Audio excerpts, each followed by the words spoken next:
The Early Line with Mario and Musso. Mario and Musso have your early line on 104.5 ESPN Baton Rouge. I mean, we're just here to have fun and win and have fun by winning. Live from the Mercedes-Benz of Baton Rouge studios, here's Mario Jerez and Matt Musso. Good Friday afternoon. Welcome in. Matt Musso alongside Mario Jerez. We have your early line. Casey Gaines, Taylor Sharp on the audio and video boards, respectively. Glad you're joining us. Watching on the ESPN, Watch 104.5 ESPN YouTube channel. Make sure you like and share the post. But however you're joining us, we appreciate it. Big show today, Mario. Brian Kelly and his staff continue to own the NCAA transfer portal. 5 players just this week out of the portal for LSU. We'll dive into the 3 latest here coming up. LSU men's basketball, they'll host Arkansas at 1 p.m. tomorrow in the PMAC, looking to run the record to 16-1, 4-1 in conference play. The Hogs will be without head coach Eric Musselman on the sidelines. David Cobb from CBS Sports, he'll stop by at 2:30 today. Give us a look at some games tonight in college basketball, some games over the weekend. A couple thoughts that I'd like to get from him, honestly, on some action we saw last night. UCLA got upset. Wisconsin scored a big win over Ohio State as well. And then Wildcard Weekend starts tomorrow. We're going to give you all some playoff picks here to close out the show today. How are you, Mario? I'm well, Musso. Very pumped for the show. Happy Friday, my friend. Happy Friday. Happy another week that kind of flew by, if we're being honest. Let's start with LSU and their success in the transfer portal, though. Let's start with the cornerback because, I mean, it's the 3rd defensive back LSU has added this week. It's been a really interesting week with that position at LSU in general. I think we all know how it's gone down. Dwight McGlothern enters the transfer portal. That same night, that evening, LSU lands Joe Fauché from Arkansas, and they land Mekhi Garner from ULL. And then last night, LSU added Greg Brooks from Arkansas. So that's 2. They went up to Fayetteville again. Junior, originally from Harvey, Louisiana, went to West Jeff. That's where he played his high school ball. 4-star recruit in the 247 composite coming out of high school. Man, he's just been a starter ever since he really showed up at Arkansas. Played a lot of nickelback in his time with the Hogs, but in 30 games, 112 total tackles, 5.5 coming for a loss, 8 PBUs, and 4 interceptions. Maybe he plays nickelback at LSU. Maybe he moves outside. One thing's for sure, this is a guy with a lot of starting experience in the SEC that can come in and potentially do that immediately for LSU. Looks like a great get. Yeah, experience playing nickel cornerback, like you said, was the starting nickel back for Arkansas last year. And according to Pro Football Focus, not gospel, but, just for reference, a grade of 70.4, which is not excellent on the surface, but second best in the Arkansas secondary. And the Arkansas secondary was really good at some points, not so good at certain points, at least in the top half, in most categories against the pass in the SEC. So this is a player with experience that will help, and the loss of Dwight McGlothern, or the potential loss if he stays in the transfer portal, along with the loss of Eli Ricks, is unfortunate, but the additions of the guys that you just ran through, Gardner, Fauché, and now Brooks, softens the blow at least some. And these are guys that have played meaningful football before, so that will be taken by all LSU fans as this team continues to transition and continue to lean heavy on the transfer portal. And look, earlier in the week when we talked about Fauché and Garner, said they need more, and enter Greg Brooks. And I'll say it again, they still need more. Go continue to get it in recruiting, get it in the transfer portal. I don't think they're done at all when it comes to the defensive backfield at LSU, and they shouldn't be. They still need to bolster those numbers a little bit because you're still just a couple of injuries away from being in a pretty rough spot there. So I would imagine they continue to go, but Greg Brooks, man, honestly, on the surface, he might be the best get so far out of the transfer portal for them at cornerback. Not to say that Garner and Fauché aren't good players, because they are, but I mean, you got a 3-year starter now coming in. Yeah, regardless of how you rank those guys, like I said, you have guys that have played meaningful football for decent teams, whether it be Lafayette or Arkansas, teams that have competed the last couple of years, at least for something. And also, you have a good mix. You have some veteran guys, but you're going to be leaning heavy on some young guys in the secondary, like Derek Davis, Sage Ryan, the freshman cornerback whose name escapes me right now, that was highly recruited. LaTerrence Welsh. These are guys that are going to be counted.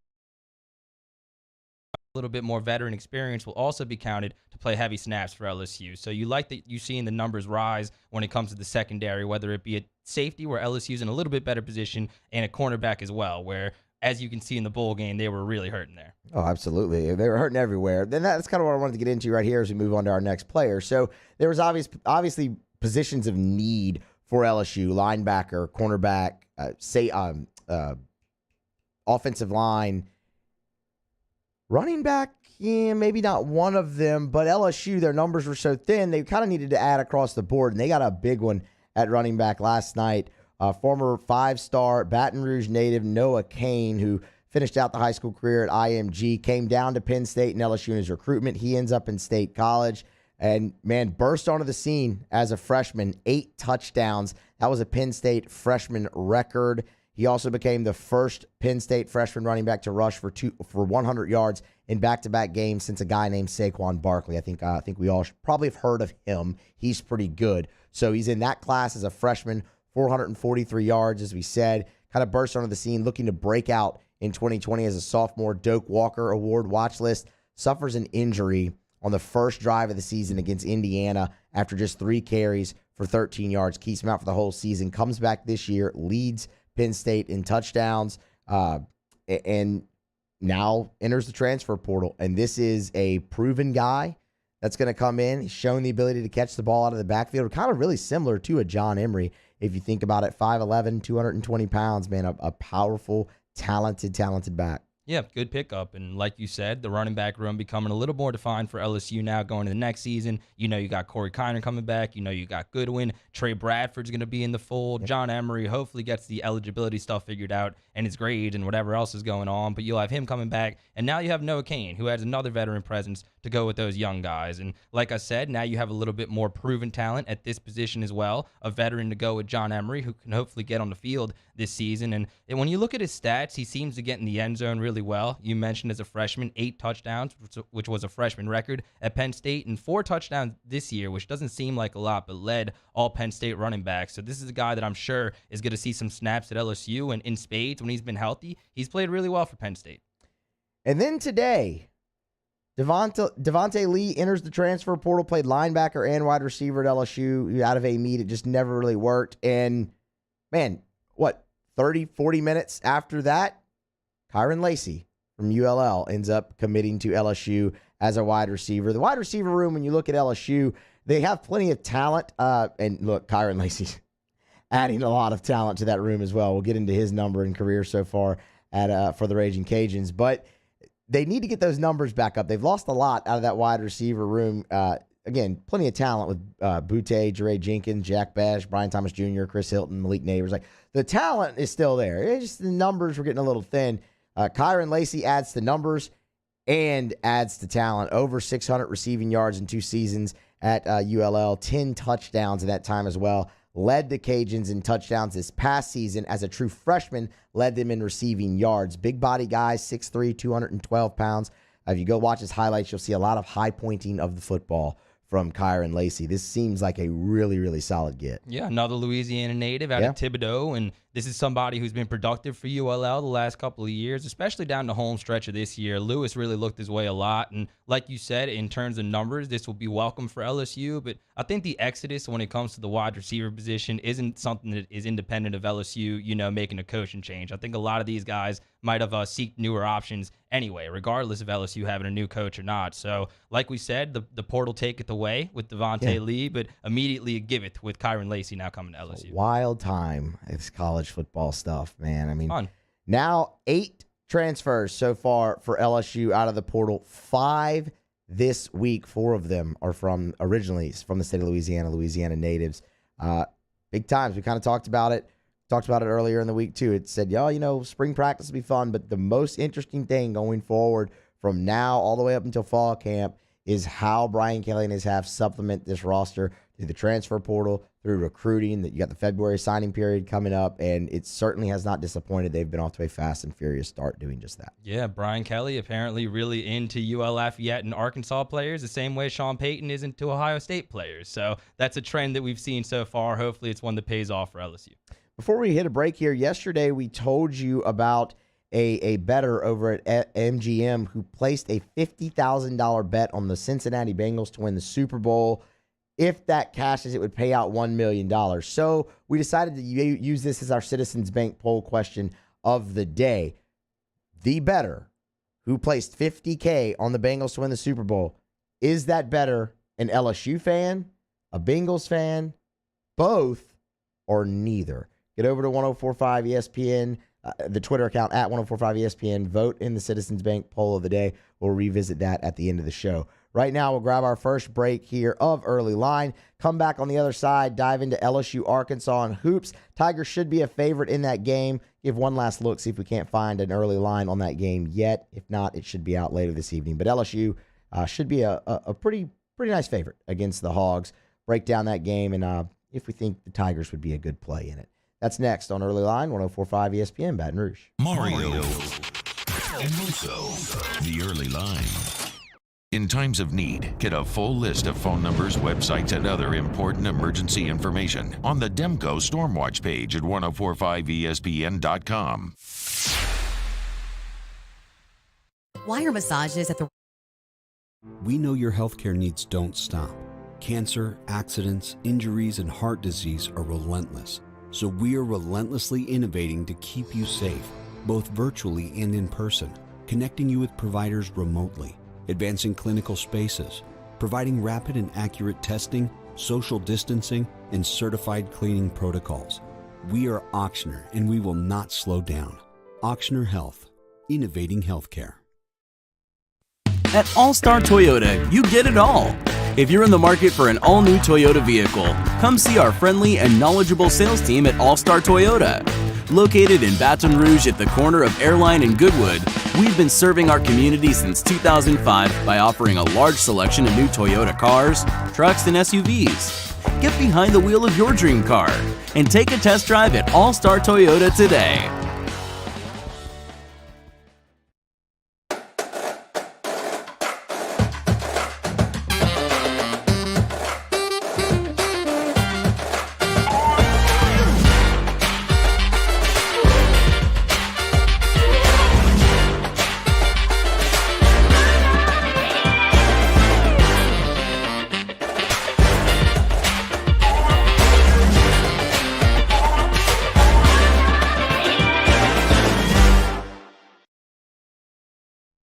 ServiceMaster Elite create clean, disinfected work environments.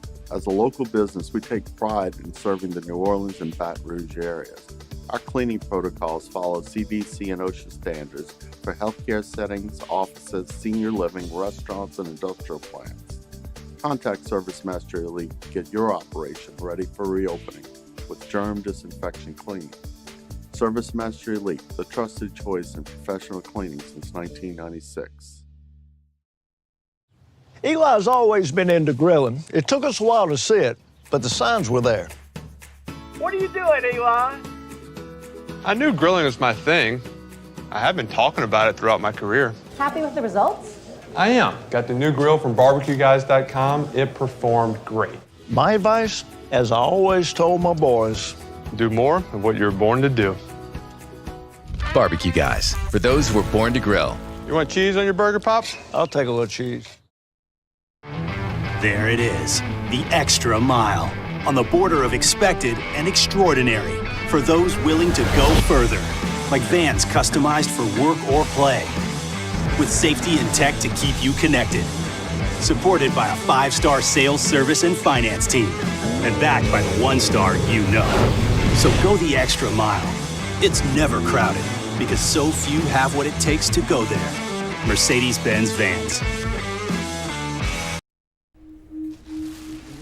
I had to pack up all my things. I had to leave my home.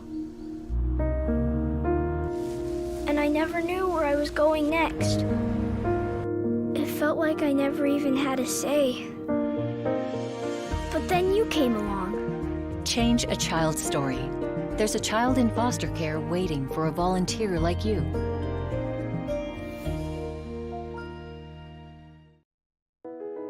I've been doing business with Luba for 25 years. They're dependable, trustworthy. It's just the attention to detail with our clients. Our folks have years and years of experience. They're highly trained professionals. But many companies have that asset. What I'd like to think makes Luba a bit different is that we use those talents in a way that truly is dedicated to serving the needs of the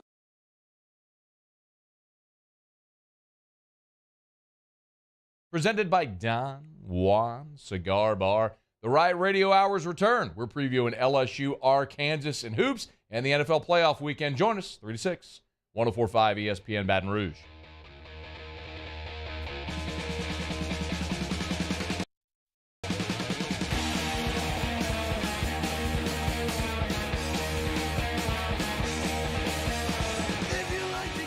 Early Line with Mario and Musso. 104.5 ESPN Baton Rouge. Time to talk some college hoops the next couple of segments before we make some picks. In the last segment, I had a wild card round in the NFL playoffs, but tomorrow afternoon, LSU basketball plays host to the Arkansas Razorbacks. So far, the Tigers 15-1 on the season, 3-1 in SEC play. They're coming off the road win against the Florida Gators. Meanwhile, Arkansas 11-5 on the year, just 1-3 in SEC play. From a betting perspective, LSU 13-3 against the spread so far, Musso. The under has hit in 13 out of 16 games for LSU so far. And the Tigers, since that loss to Auburn 70-55, they've won and they've covered in every game. Now, Arkansas is without head coach Eric Musselman in this game. He's recovering from surgery. Keith Smart, Louisiana native, will be the interim coach. Will Wade, in his press conference not too long ago, said that it's doubtful that point guard Xavier Pinson will play in this game. I have some respect for Arkansas, Musso. I know they're not doing too good in SEC play. They lost a lot from last year, including Moody, their leading scorer. But I would think that the line here, just speculating, would probably be LSU -3 or maybe LSU -5 at the highest. And I'd continue to ride this wave because LSU in conference play since that loss to Auburn has been dynamite. So, see, I think it's actually going to be higher. I think LSU will be favored by more. I think they're better than Arkansas. I think Arkansas, they've struggled away from Bud Walton Arena. They're 2-4 away from Bud Walton. Now, some of those are neutral site games. They have not won a true road game yet. They've lost 5 of their last 7 games after the 9-0 start. I think LSU is a more complete, better team than Arkansas in general, and they're playing at home, so they would be favored regardless.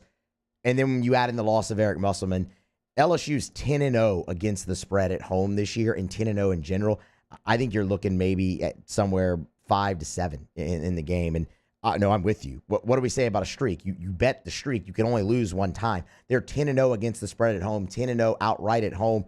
Take LSU to cover. I mean, you're expecting a sold-out crowd there for the Tigers. 1 o'clock tip in the PMAC on Saturday. It's going to be rocking. And the Xavier Pinson thing, it's a bit of a bummer. You'd like to have him out there guarding JT Notte, but you don't rush him. I mean, if he's not fully ready to go, hold him out one more game, getting back hopefully for the game at Coleman against Alabama. I think LSU can beat Arkansas without Xavier Pinson, but of course you would love to have him out there, especially to guard JD Notte. Yeah, you wish X was out there for sure, but I do kind of like how it forces some guys to do certain things on the offensive end. Like we talked about in the last show, Gaines is facilitating, although his assist to turnover ratio still isn't there, was really good against Florida. He made some really good decisions with the basketball and still had a couple of ill-advised passes, but I really like how he waited late in the clock and then made some really nice passes. Like he's learning how to play better towards the end of the shot clock, and I really want to see that continuing to come along. Also, another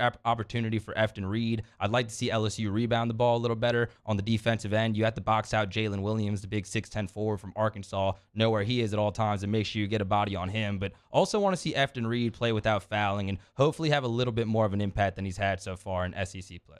Yeah, the fouls are obviously going to be a big topic of conversation in this game and going forward against Tennessee, and of course fouled out against Florida. So that's 16 fouls so far in 4 SEC games for Efton Reed. That is something you want to see him maybe take the next step with. And it's not going to get any easier. You mentioned it, Jalen Williams. You're facing another really talented big. When you look at Arkansas, they score a lot. They average 80 points a game. They rebounded at a pretty good clip. But it goes through 2 guys. It goes through JD Notte. It goes through Jalen Williams. Now, they're very good players. Don't get me wrong. But it goes through 2 guys. JD Notte is the second leading scorer in the SEC. 18.8 points a game, rounded up to 19. The guy scores 19 points a game. He's also the leading minutes man in the SEC. 34 minutes per game. That shows you how much it goes through him. Jalen Williams plays over 28 minutes per game, and he's one of the top rebounders in the SEC. You mentioned that, and a lot of it's on the defensive glass, so that cuts down second chance points for LSU. Where I think LSU has an advantage over those two guys, and because it goes through them so much, is the physical, aggressive style that LSU plays. You could see J.D. Note, you could see Jalen Williams get some tired legs at the end of this game and maybe help LSU pull away. We talked yesterday about Will Wade doing a good job making sure guys are ready. Like Justice Williams had no experience before the Auburn game, looked okay in that game. Thought we'd see a little bit more out of him against Florida, but I think he'll continue to be part of the rotation going forward. And also Sharif O'Neal, the emergence of him in the last game, and that was through the foul trouble for Eason and for Reed as well. But I would like to see Sharif get a few more minutes in this game. And do you think that even if Reed and Eason are not in foul trouble, you could see a little bit more Sharif O'Neal? I think you will. Yeah, dude. I really think so, Mario. He played really well against Florida. He didn't light it up on the stat sheet, but everything he did came at a big moment in that game. The way he helped close out the first half with 2 buckets in LSU's last 3 possessions. He had a blocked shot. He grabbed 4 rebounds that were big. He really played pretty well up against Colin Castleton in the game as well. So, no, I think Sharif absolutely earned some more minutes. He's just another long physical body that LSU can trot out there. That's my whole thing. I like LSU's depth so much in this game versus Arkansas just because the Razorbacks, they play it through 2 guys. LSU put their depth on display. There's no better demonstration of that than Wednesday night.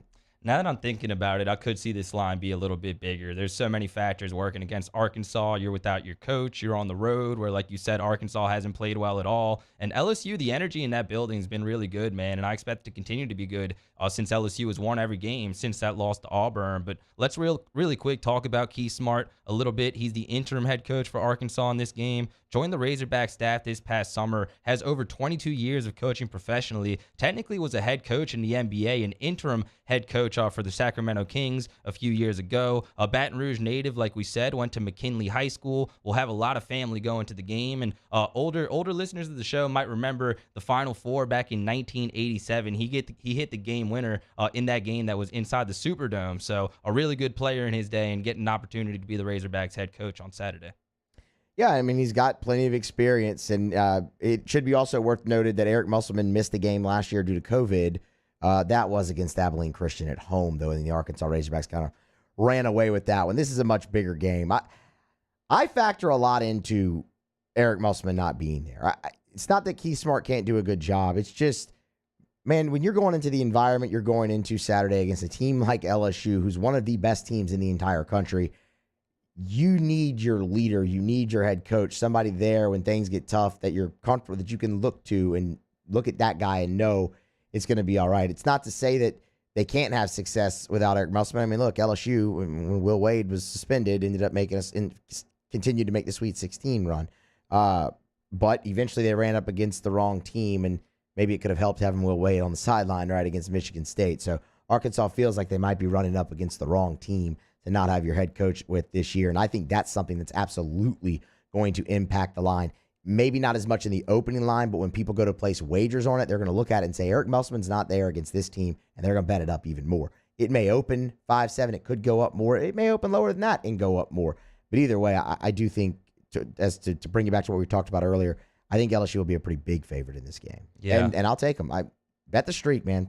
10-0 against the spread at home. Bet that you can lose only once. Again, bet the streak. Yeah, again, some respect for Arkansas. You know, they play defense really hard. Like you said, they have some really good scorers on this team. This is a team that was in the Elite Eight last year, ended up losing to the eventual champion Baylor, but I think they can keep it close, at least at first. But I do think eventually LSU pulls away. I would continue to ride this wave, like you said, regardless of what the line is and regardless of what the total is, maybe go to the under again. That's been a good idea so far. Absolutely play the under with LSU. But I also want to say LSU hasn't gotten a lot of respect from the books so far this year. We've kind of talked about it a little bit with Raphael on Tuesdays, and even he's been saying, I mean, he's a professional odds maker, and he's sitting here going, I don't really know what's going on. Think about it. Raphael, when he was on the show with us Tuesday, said LSU should have been a 1 to 2 point favorite in Gainesville. They ended up being a 3-point underdog in that game by the time the line closed. That just shows you. So consider that as well when talking about what the spread could be. LSU, they just haven't gotten really the respect that maybe they deserve from the books yet this year,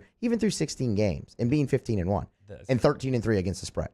That's pretty crazy. I mean, they continue to cover. So you would think you would see some more respect, but maybe as we go here, man. And the schedule's been really tough too, and it's going to continue to get tough. You have Arkansas right here, but then you're right back on the road to play against Alabama in Coleman Coliseum, which has been a really tough place to play, and then against Texas A&M, who's finally starting to get some juice under Buzz Williams. So the schedule going to continue to be daunting for LSU. Let's see if the Tigers get some love in the polls and in the books. Something about year 3 under Buzz Williams. Look up his career. Something about year 3 under Buzz Williams, man. Interesting. LSU will eventually face the Aggies, but first they welcome the Arkansas Razorbacks into the PMAC on Saturday afternoon. Mario Jerez alongside Matt Musso here on a Friday edition of Early Line. Coming up next, we'll get some picks ahead of the college basketball weekend from our guy David Cobb from CBS Sports. That's coming up next here on 104.5 ESPN Baton Rouge.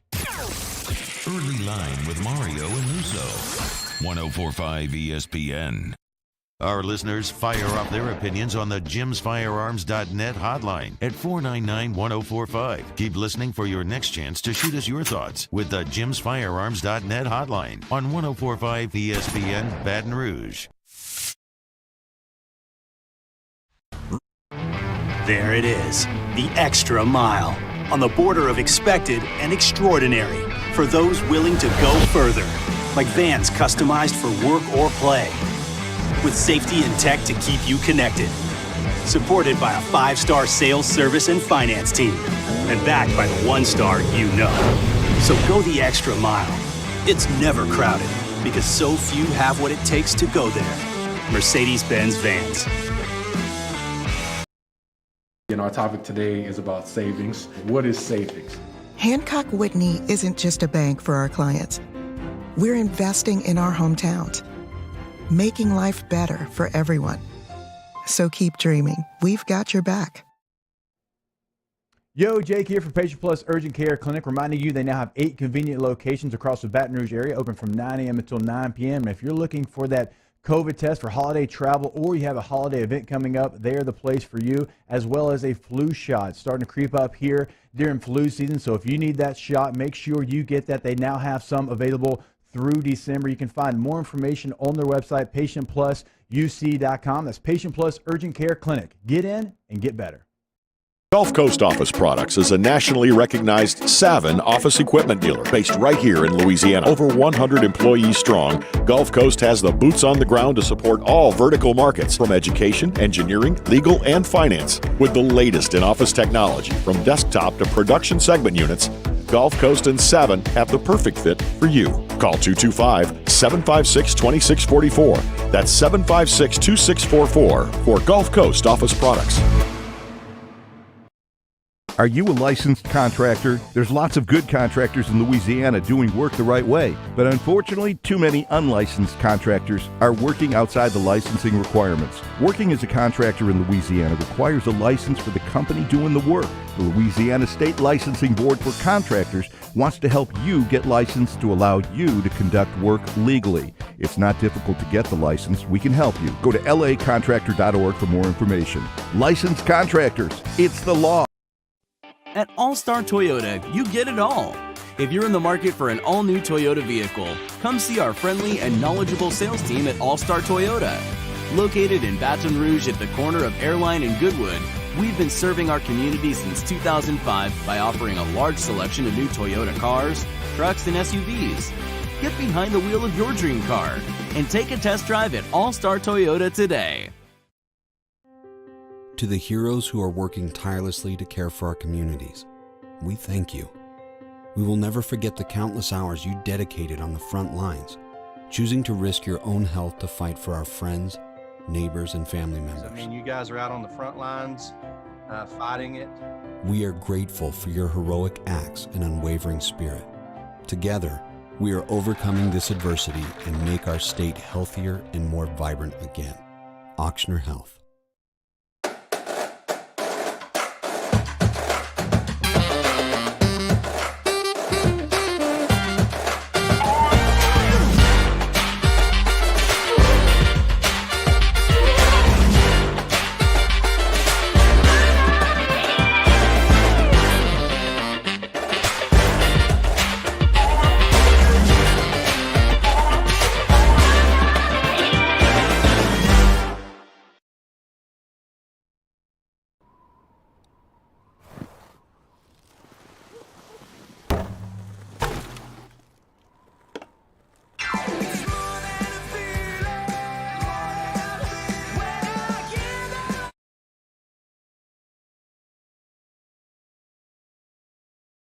Rivers, we're live at Rouge Creole in Perkins Row, recapping all of the college and NFL action from the weekend on 104.5 ESPN Baton Rouge.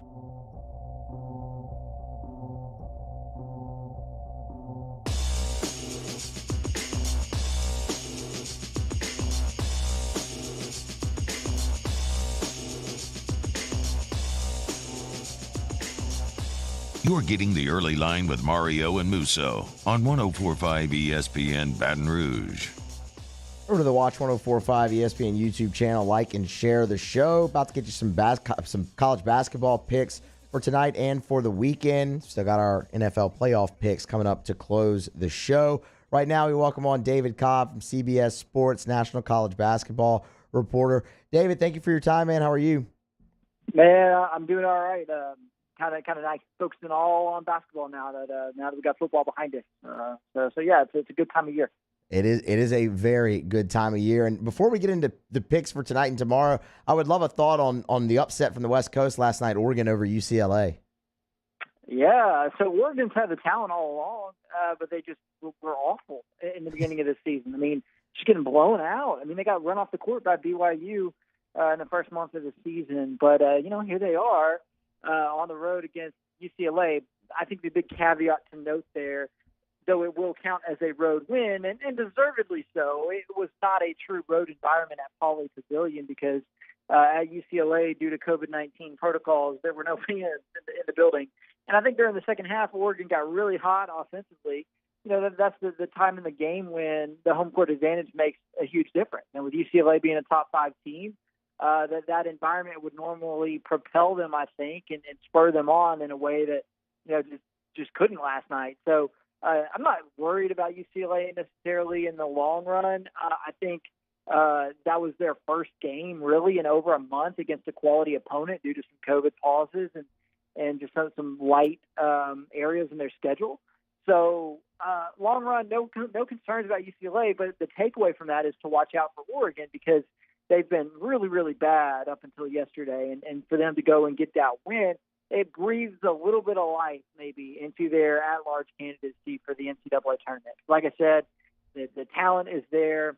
You saw last night with Jacob Young, the transfer from Rutgers, making some really clutch plays. So don't sleep on Dana Altman and the Ducks because they always seem to find a way to get a lot better in the second half of the season.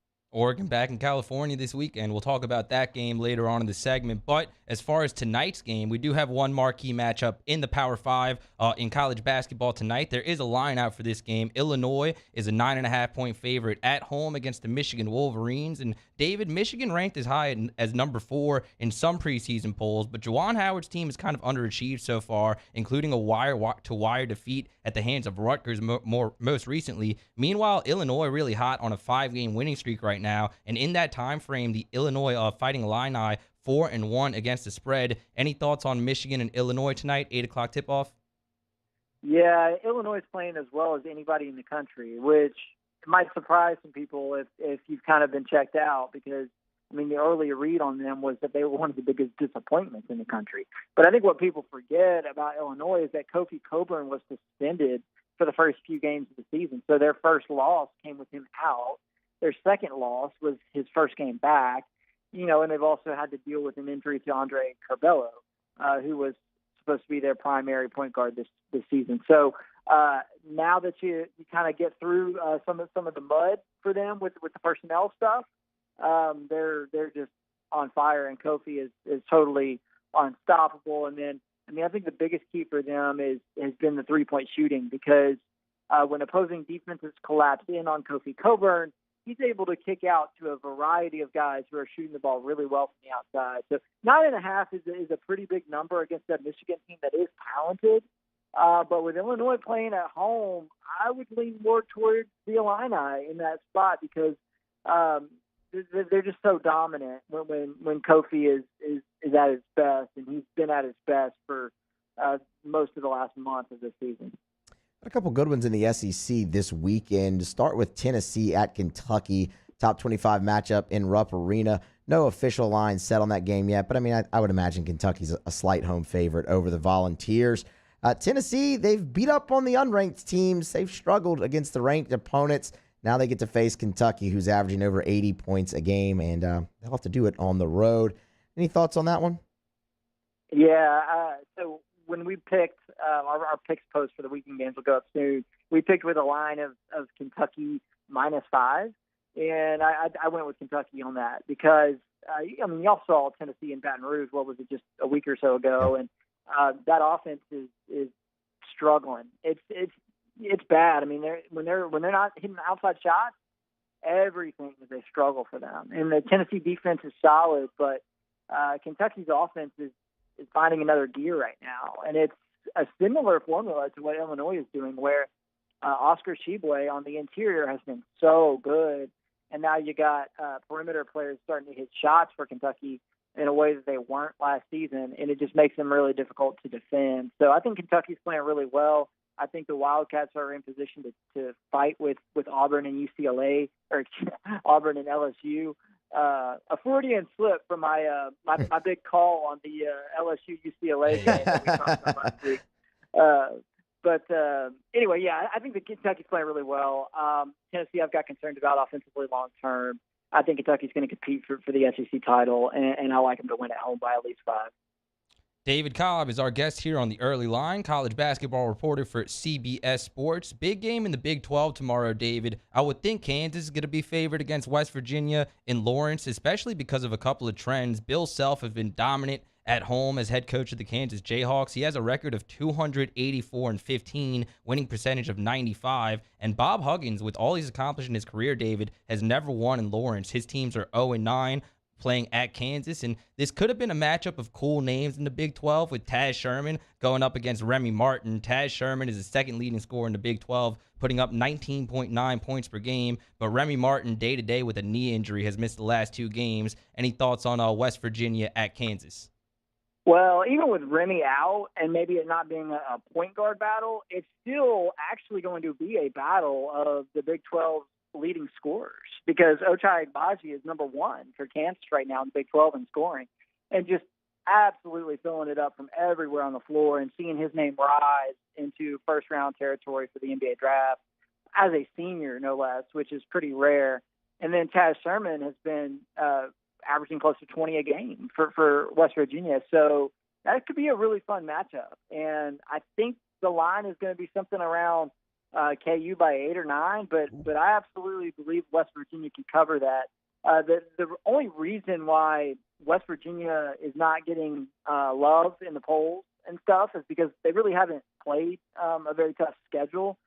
But I don't think that takes away from the fact that they've been pretty good. I think this is an improving West Virginia team that is starting to understand the way Bob Huggins wants them to play defensively. And I don't think anything is going to come easy for Kansas tomorrow, especially if Remy remains out due to the knee injury, as he's been day to day now for a while. So West Virginia's defense is playing well. I think they'll keep that one really close.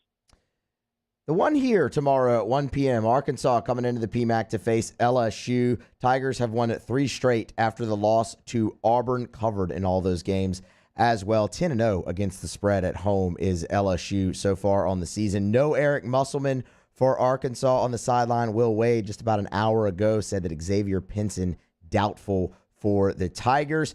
Can LSU keep it going, or does Arkansas finally get their first true road win of the season? I'm pretty big on LSU tomorrow.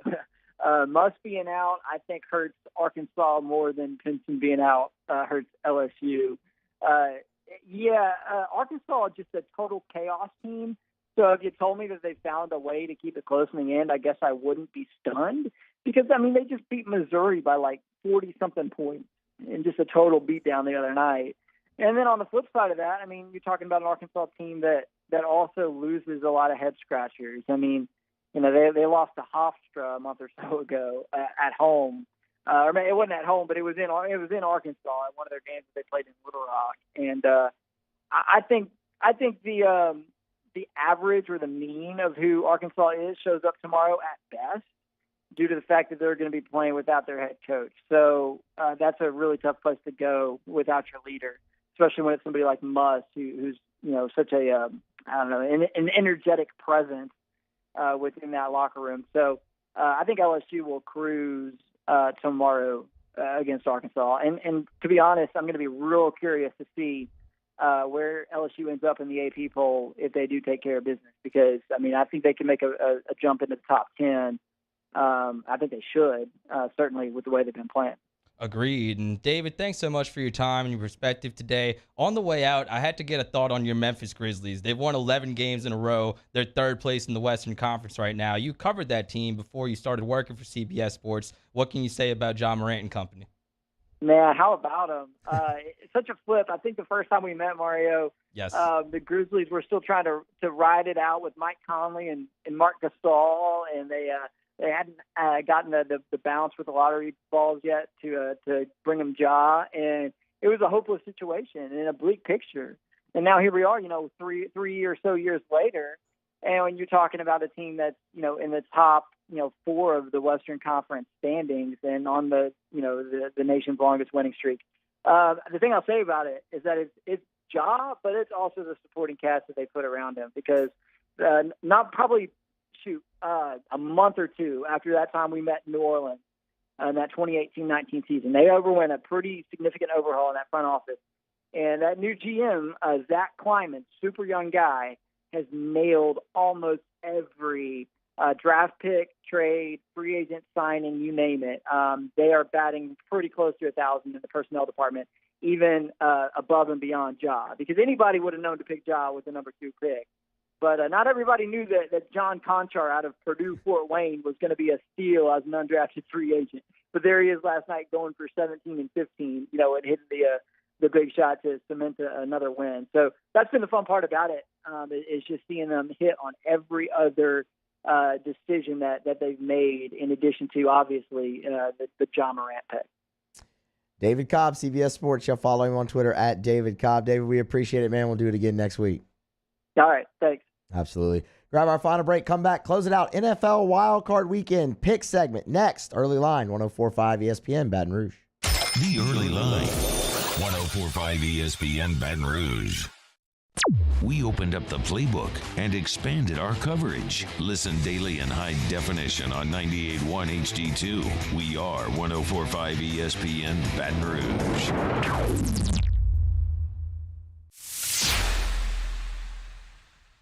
Robinson.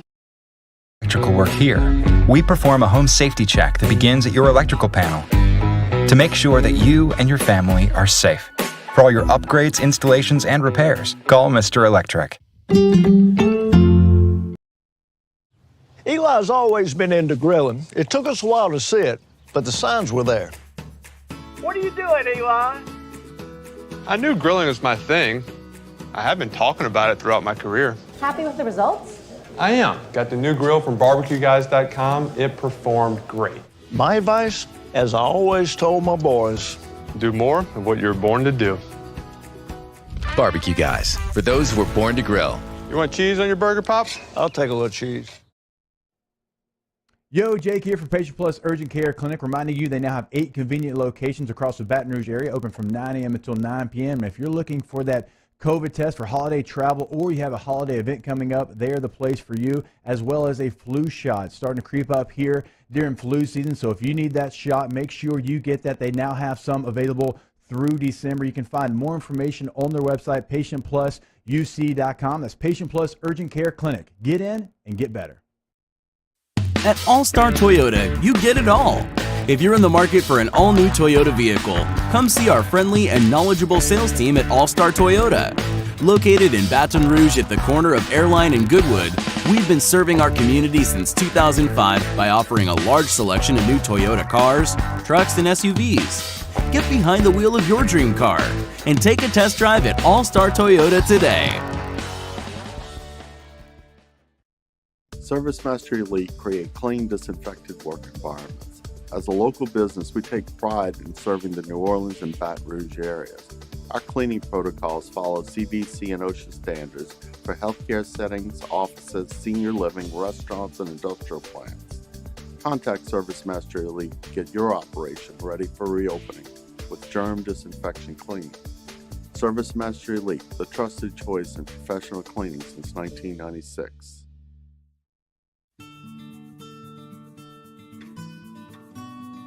This is a house call. This is a follow-up appointment. This is a diabetes checkup. This isn't just more convenient care, it's more advanced care. This is innovating healthcare at Louisiana's #1 hospital, Auctioner. I had to pack up all my things. I had to leave my home. And I never knew where I was going next. It felt like I never even had a say. But then you came along. Change a child's story. There's a child in foster care waiting for a volunteer like you.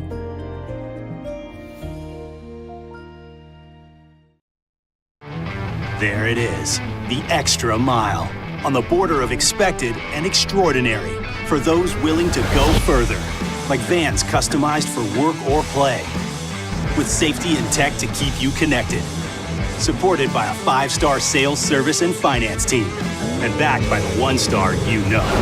So go the extra mile. It's never crowded, because so few have what it takes to go there. Mercedes-Benz Vans.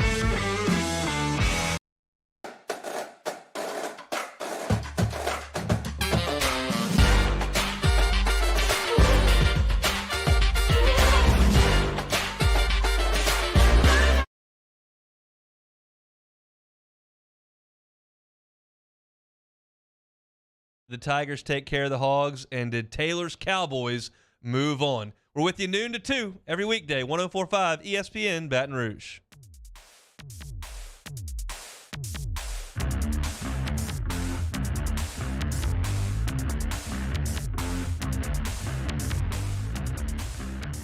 Early Line with Mario and Musso. 104.5 ESPN Baton Rouge. Time to make some picks ahead of the wild card round in the NFL playoffs. I am 55-50 on the season in this segment. Musso, 65-37-3. Well done, my friend. Thank you, sir. We start in Cincinnati, where the Bengals are a 5.5-point favorite against the Raiders. And look, I know early on in the week I was leaning Las Vegas a little bit here, but I've changed my mind. I believe in Joe Burrow. I believe in this Cincinnati Bengals team. Just too explosive an offense. You got Joe Mixon, you got Joe Burrow, Jamar Chase, T. Higgins, Tyler Boyd. It's going to be too much for Las Vegas. And Bengals fans are in heaven right now with Joe Burrow, Musso. I know you know how that feels. Offense is averaging their most points per game in a season, 27.1 since 1988 when the Bengals went to the Super Bowl, lost to Joe Montana and the 49ers, but that offense is explosive. They have a top 5 run defense as well, which will make Derek Carr and the Raiders one-dimensional. And don't sleep on the Bengals rushing game, too. Joe Mixon in the first game against Las Vegas, a victory for the Bengals, 30 carries, 123 yards, 2 touchdowns. The Cincinnati/Bayou Bengals win in the first round,